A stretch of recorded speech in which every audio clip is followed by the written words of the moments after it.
आप देख रहे हैं एबीएन महाराष्ट्र। मैं हूं आपके साथ मुनीर आरिफ खान। नाज़रीन, औरंगाबाद जिला के साबिक रुकन पार्लियामेंट इम्तियाज जलील और औरंगाबाद जिला के मौजूदा राब्ता वजीर संजय शिरसाट के दरमियान गुज़िश्ता एक हफ्ते से जमीन घोटालों को लेकर बयानात का सिलसिला जारी है। एक तरफ इम्तियाज जलील लगातार संजय शिरसाट पर जमीन घोटालों के इल्जामात आयद कर रहे, तो दूसरी तरफ राब्ता वजीर संजय शिरसाट बार बार यही जवाब दे रहे हैं कि वो बहुत जल्द इन सारे इल्जामात का जवाब प्रेस नुमाइंदों के सामने जरूर देंगे। वहीं नाज़रीन, गुज़िश्ता दिन इम्तियाज जलील के खिलाफ एक मखसूस तबके के खिलाफ मुतनाज़ा बयान देने की शिकायत दर्ज होने के बाद मामला दर्ज हुआ और इस मामले के दर्ज होने के बाद फिर एक मरतबा साबिक रुकन पार्लियामेंट इम्तियाज जलील गुस्से में दिखाई दे रहे हैं। आज फिर एक मरतबा उन्होंने प्रेस नुमाइंदों के सामने इस मामले को लेकर एक बहुत बड़ा बयान दिया है, जो सोशल मीडिया पर तेजी से वायरल हो रहा है। हुआ है महाराष्ट्र शासन, और ये वही डॉक्यूमेंट है जिसकी बुनियाद पे हमारे जिले के पालक मंत्री संजय शिरसाट साहब ने सरकारी जमीन जो दलित समाज के, गरीब पिछड़े हुए समाज के लोगों के लिए आरक्षित जमीन है, जो ट्रांसफरेबल नहीं होती है जब तक कलेक्टर साहब उसके ऊपर साइन मार के दो पैसे अपने जेब में नहीं रखते, जब तक तहसीलदार साइन मार के दो पैसे अपने जेब में नहीं रखता, तो ऐसी जमीन ट्रांसफर होना इतनी आसान बात नहीं है। खैर, हो गया है, लेकिन ये वो डॉक्यूमेंट है कि जिसके ऊपर संजय शिरसाट साहब के दोनों बेटों का नाम है, और ये जमीन 10 एकड़ शाजापुर के अंदर जो एससी समाज के लिए आरक्षित थी, वो जमीन उन्होंने अपने बेटों के नाम के ऊपर कर दी।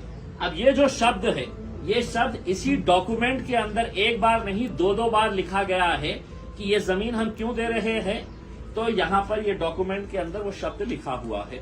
अब सवाल ये पैदा होता है कि जब इतने सबूत के साथ मैंने किसी के ऊपर उंगली उठाया है, तो जवाब तो कुछ मिल ही नहीं रहा है।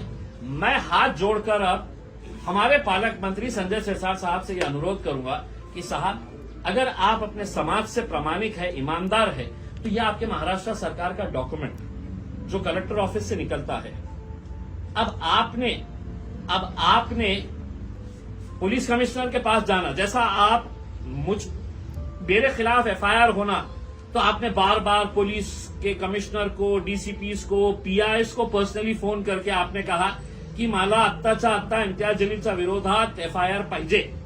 आपने किए थे, नहीं किए थे तो मैं देवेंद्र फडणवीस साहब से आह्वान करूंगा कि इनका कॉल डेटा रिकॉर्ड निकाले और देखे कि उन्होंने किस किस पुलिस वाले को कैसे फोन किया है, उनका स्टेटमेंट रिकॉर्ड करें।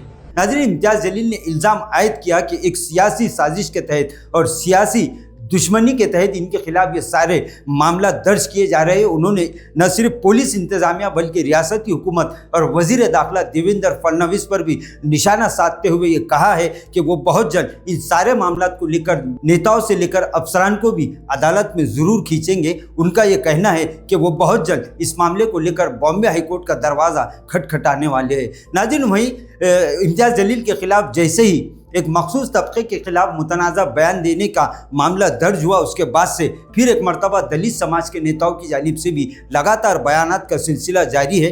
दलित नेताओं का ये कहना है कि 2 मरतबा इम्तियाज जलील दलित समाज के वोटों से पहले रुकन असम्बली और फिर रुकन पार्लियामेंट मुंतखब हुए, लेकिन अब वही दलित समाज के खिलाफ मुतनाज़ा बयानात दे रहे हैं। उनसे ये सवाल दलित समाज के नेता कर रहे हैं कि आखिर उन्हें दलित समाज के खिलाफ बयानबाजी करने की इजाजत किसने दी।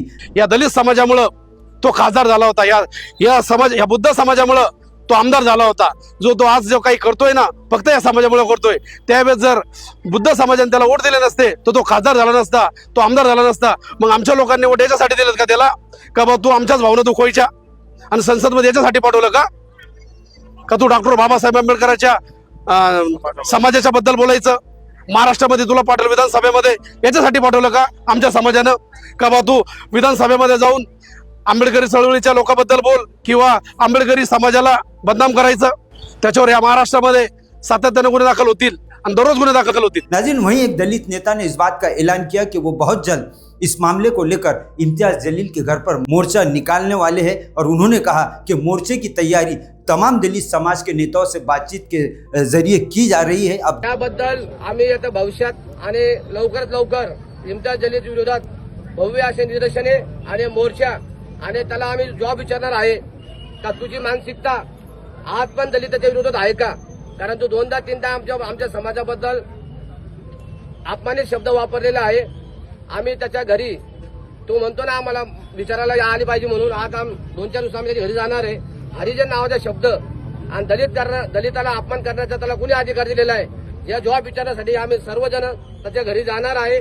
ते नियोजन आम्ही सगळे समाज मिळून करणार आहे आणि त्याने कोणत्या भावनेतून, कोणत्या विचारातून आणि कोणत्या जातीय दोषातून त्याने आम्हाला हा शब्द वापरलेला आहे याचा जबाब आम्ही त्याला विचारणार आहे. थोडक्यात म्हणजे मोर्चा काढणार त्याच्या घरात तुम्ही? त्याच्या घरात आम्ही मोर्चा काढणार आहे.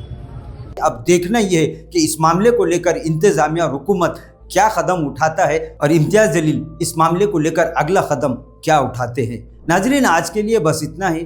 फिर मुलाकात होगी कुछ नई वीडियो के साथ। तब तक के लिए हमें इजाज़त दीजिए। अल्लाह हाफिज़।